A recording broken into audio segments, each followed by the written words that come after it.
Can Thunder Bay support a food truck? Would you wait in line at your favorite food truck to experience culinary heaven? These are some of the questions the Redhead and the Chef have. Currently, Jennifer and Derek of the Redhead and the Chef open up their home weekly for people that are interested in ordering takeout lunch or dinner. And we design menus every week to reflect what's happening kind of like in the city, what's trending within the food culture, and what's happening outside with the crazy weather we experience here in Thunder Bay. And then we also do private catering services. The goal is to eventually have a food truck that will park at different locations throughout the city and to make you tap into your inner foodie. We all eat, we all need food. Most of us really love food, right? So my whole thing is that, you know, if you can really stimulate people and get people excited about touching food, playing with food, preparing food, and enjoying food, there is really nothing better than being able to make a meal for somebody that they truly enjoy. The first menu idea that we ever came up with was the pulled pork taco with mango coleslaw. And we had done pulled pork. Derek is famous for his pulled pork. And so we thought, oh, that'd be fun. And then watching Eat Street, it was like, oh my God, it needs to go on a taco. And then he had created this mango lime coleslaw, and it just all sort of came together. And I think probably for about the first 3 months, that's all we thought of was like, we could sell this mango lime coleslaw and pulled pork on a taco off the truck. Derek has had over 27 years experience as a chef working in Thunder Bay, Dryden, and Winnipeg. I was always taught that if you start with something good, you can create something great. Being on a food truck, you get to listen to everything everyone says.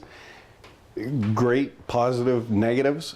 If it's negative, I can deal with it in a moment. I can hit it back, hit it hard, communicate with you. You're now communicating on the food truck directly with one of the owners and the guy making your food. And we can also take our food truck and go and get the local products. As they pick them, as they pull them, as they pluck them, however you want to call it, from farm to fork. And that's the only way that I like to do food. The opportunity that exists with having a food truck is that we get to pick what we want. Because Thunder Bay has such a diverse agricultural scene, and we've got so many different things, we've got so many different cultures within Thunder Bay as well, it becomes really fun sourcing out the freshest local ingredients. So it's going to have a ton of personality, but we also want it to really reflect Thunder Bay.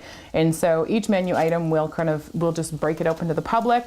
What are you looking for? Give us some great names for it, and really make it sort of a cornerstone as one of those first pioneers of the food truck industry within Thunder Bay. Feedback is #1 for Jennifer and Derek. They want to know from you, are you ready for a food truck? I've spent 9 months developing a business plan, looking at the culture of Thunder Bay, looking at the success of food trucks, the failures of food trucks all throughout Northwestern Ontario. I've spoken with many truck owners.